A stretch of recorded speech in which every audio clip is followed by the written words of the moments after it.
was a 8, 9, 10, 11-year-old, baggy Janko jeans and Adidas shoes, 7-string guitars. What's up? My name's Alex Majewski, also known as J Sky. So in this episode, I'm gonna be talking about my experience growing up in the late 90s, rap rock edition. So my parents, they had a ton of influence on me. I listened to a lot of music in the house, in the car growing up.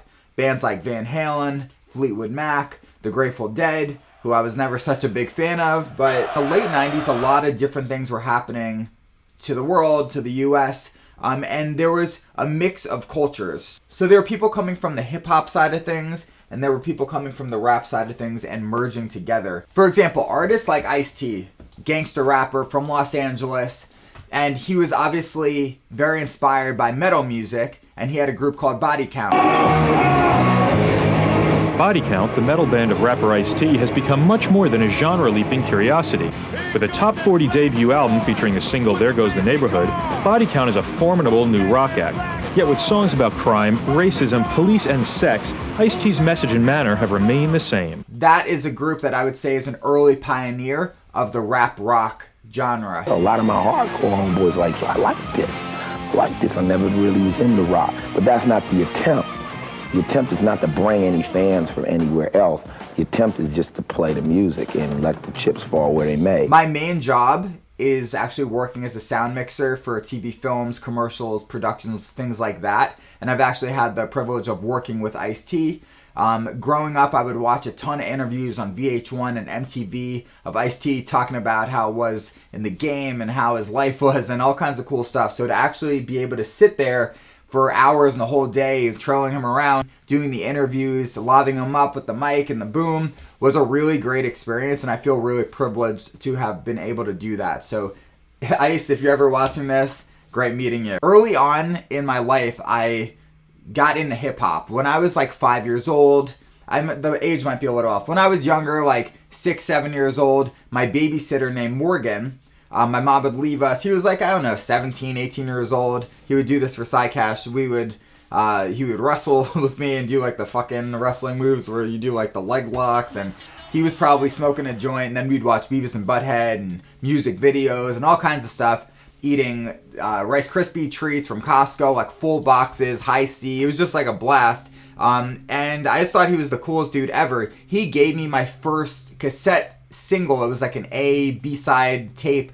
of the artist Peter Guns, and the single on it was Uptown Baby. New York to the heart, but got love for all. Line die in the fire. I just listened to that over and over again. That song was so dope. I knew all the words, and the B-side was just like a deep cut with a lot of bad words in it. So I'd always ask like my mom in the car, like, could I say the bad words to this? And it was a whole thing. But that was super influential to me, because before that I only had the music that my parents were listening to, which wasn't bad by any means, but it wasn't of my generation.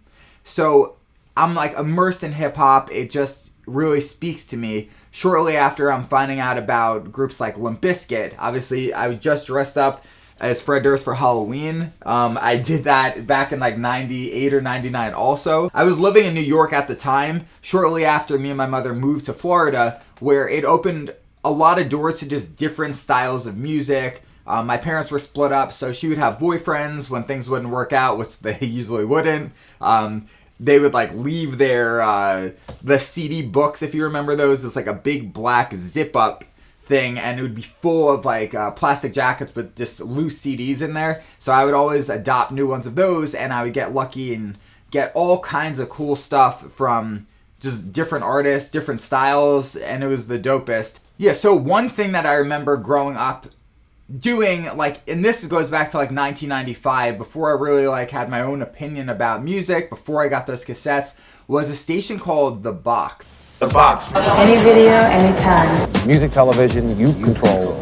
Now, you understand what it is. You're watching The Box. Music television, you control. I don't know if you guys remember that, because it is a real throwback.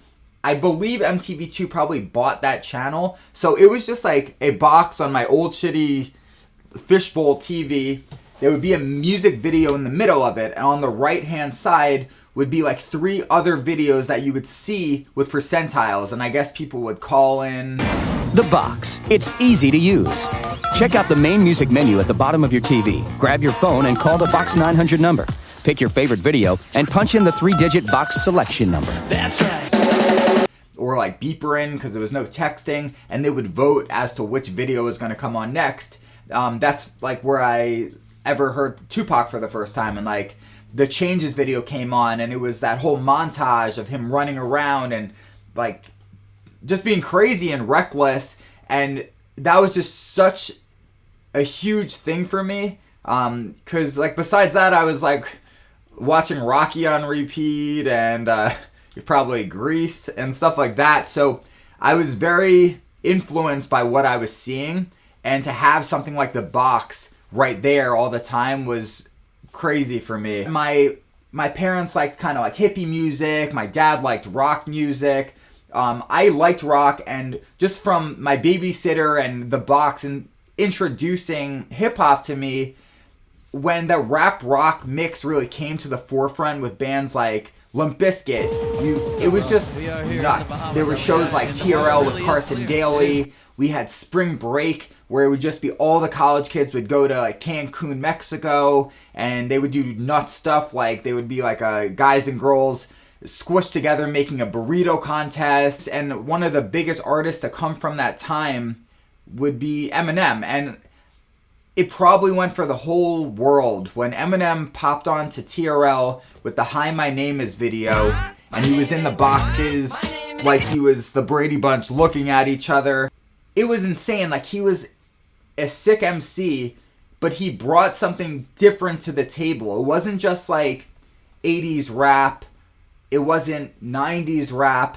It was like darker. It was new. It was a blend of styles, and the production represented that.